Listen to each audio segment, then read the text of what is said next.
Bismillahirrahmanirrahim. Alhamdulillahi rabbil alamin. Wal 'aqibatu lil muttaqin wala 'udwana illa 'alal zalimin. Asyhadu an la ilaha illallah wa asyhadu anna Muhammadan 'abduhu wa rasuluhu la nabiyya ba'dah. Allahumma shalli wa sallim wa barik ala nabiyyina Muhammadin wa ala alihi wa sahbihi wa man istana bi sunnati ila yaumiddin. Amma ba'd. Shaimin dan shaimat hafizakumullah jami'an. Alhamdulillah Allah kurniakan kita sebuah kenikmatan untuk bisa bertemu dengan bulan yang mulia, bulan Ramadan. Karena itu sebuah rasa syukur kita jadikan Ramadan ini adalah Ramadan yang terbaik dengan persembahan terbaik. Sebab mungkin Ramadan-Ramadan yang berlalu ada kesilapan, ada kekurangan. Ramadan tahun ini mari kita perbaiki Ramadan kita. Nah, yang pertama ketika kita ingin memperbaiki dan menjadikan kualitas Ramadan kita lebih baik daripada Ramadan-Ramadan sebelumnya, yang pertama, kita jangan sampai melakukan perkara yang membuat nilai ibadah kita berkurang. Ya, seperti berbohong, seperti menghibah dan sebagainya. Termasuk juga salah satu yang sering terjadi adalah di Ramadan ini perilaku kita masih banyak melakukan perilaku yang konsumtif. Lebih banyak semangat makannya, lebih banyak mikirin buka puasanya, lebih banyak yang keluar untuk perut kita daripada biaya yang kita keluarkan untuk Allah dan untuk kebaikan yang lainnya. Nah, kalaupun tidak sampai pada level haram, ya, tapi ketika kita pergi membeli takjil, menu buka puasa, semua menu kita hidangkan penuh di meja kita ketika berbuka. Bukan makanan haram, makanan halal semuanya. Tapi ingat ada pesan Allah adalah wala tusrifu, jangan kalian berlebih-lebihan. Berlebih-lebihan ini menyebabkan kita secara ayatnya innallaha la yuhibbul musrifin, Allah tidak menyukai orang-orang yang berlebihan. Itu yang pertama. Yang kedua, anggaran belanja kita lebih banyak terfokuskan untuk sesuatu yang sifatnya konsumtif. Nah, kalau satu malam satu kali kita berbuka sampai 200.000, sangat sayang. Padahal kita berpuasa sebenarnya cukup seteguk air atau cukup satu gelas air, tambah beberapa biji kurma, itu sudah mencukupi bagi kita untuk menegakkan punggung kita melaksanakan sholat. Setelah itu kita normal makan biasa setelah sholat maghrib, sehingga kita tidak perlu memenuhi meja makan kita dengan hidangan buka puasa. Ada kolaknya, ada pisang goreng sebagainya. Yang ujung-ujungnya sekali lagi, karena ini di bulan Ramadan, ketika tidak habis, ujung-ujungnya kita buang. Nah, kalau kita buang, pertama kita sudah melakukan israf, berlebih-lebihan. Yang kedua, ketika kita buang, kita melakukan tabzir. Innal mubazzirina kana ikhwana syayatin.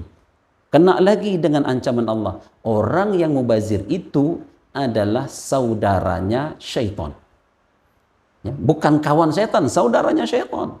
Padahal di ayat-ayat yang lain Allah mengatakan syaitan itu seharusnya bukan menjadi saudara kita. Fattakhiduhu aduwa. Harusnya syaitan itu menjadi musuh kita, apalagi sepanjang bulan Ramadan. Karena itulah shaimin dan shaimat sekalian, salah satu yang perlu kita evaluasi dalam keseharian kita dalam bulan Ramadan ini adalah anggaran biaya yang kita keluarkan itu jangan terlalu berlebihan untuk perut kita. Tapi lebih banyak untuk di jalan Allah Subhanahu wa taala. Sebab itu yang dicontohkan Nabi sallallahu alaihi wasallam. Di luar Ramadan beliau biasa bersedekah, tetapi begitu datang Ramadan, saking seringnya beliau bersedekah sampai diungkapkan dengan istilah seperti angin bertiup sepoi-sepoi, tidak henti-hentinya beliau memperbanyak sedekah di bulan Ramadan. Nah, jadi jemaah sekalian, shaimin shaimat, agar puasa kita berkualitas, sedikitkan kita makan kita, sedikitkan konsumtif kita. Perbanyak sedekah kita, agar kita juga tidak jatuh di dalam kelompok orang-orang yang melakukan tabzir, membazir selama di bulan Ramadan ini.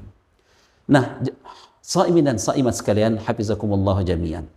Yang kedua, semangat kita membaca Al-Quran selama di bulan Ramadan harus kita naikkan. Nah, itu bagus seperti yang dicontohkan para salafus saleh dulu. Imam Syafi'i bisa khatam 60 kali khatam selama bulan Ramadan. Tapi untuk kita, di samping kuantitas bacaan kita meningkat, jangan dilupakan kualitas bacaan kita. Ini kita target pokoknya Ramadan tahun ini 3 kali khatam. 3 kali khatam cengkang bengkang itu untuk apa? Lebih baik sekali khatam.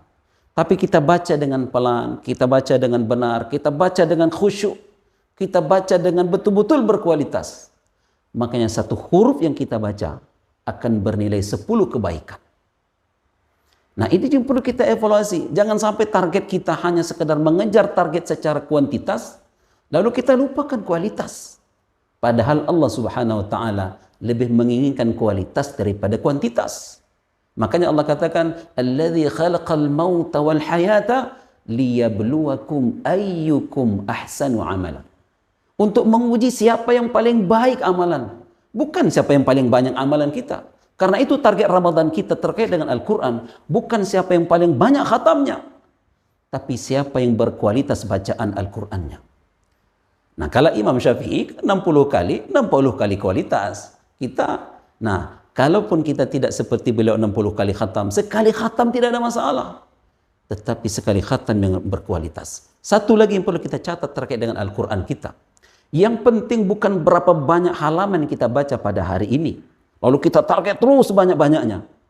Yang penting berapa lama kita duduk bersama dengan Al-Quran, itu yang lebih penting.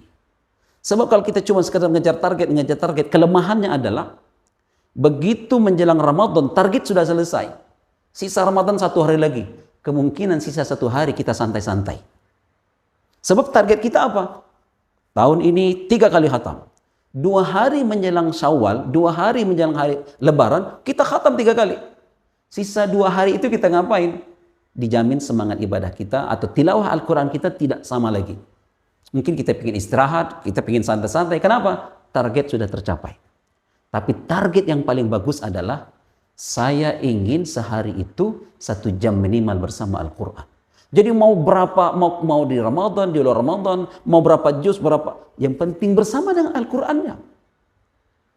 Sebagaimana orang-orang yang sedang menghafal Al-Quran sebenarnya, saudara kita yang sibuk menghafal Al-Quran, bukan targetnya di wisuda, lalu dia dapat ijazah bahwa dia sudah hafiz 30 juz.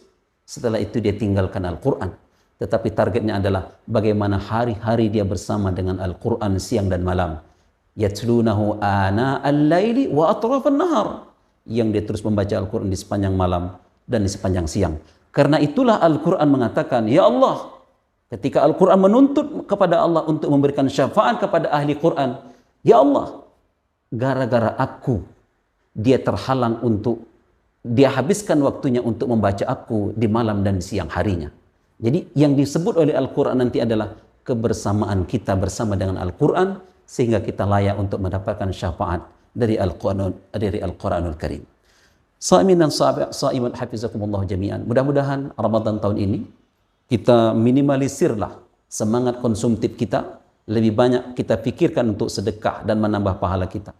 Terkait juga dengan Al-Quran, terus kita bersemangat secara kuantitas, tapi jangan lalai dari kualitas bacaan kita, agar Ramadan tahun ini menjadi Ramadan yang lebih baik daripada Ramadan sebelumnya. Wallahu a'lam bissawab. Subhanakallahumma wa bihamdika asyhadu an la ilaha illa anta astaghfiruka wa atubu ilaik. Wassalamualaikum warahmatullahi wabarakatuh.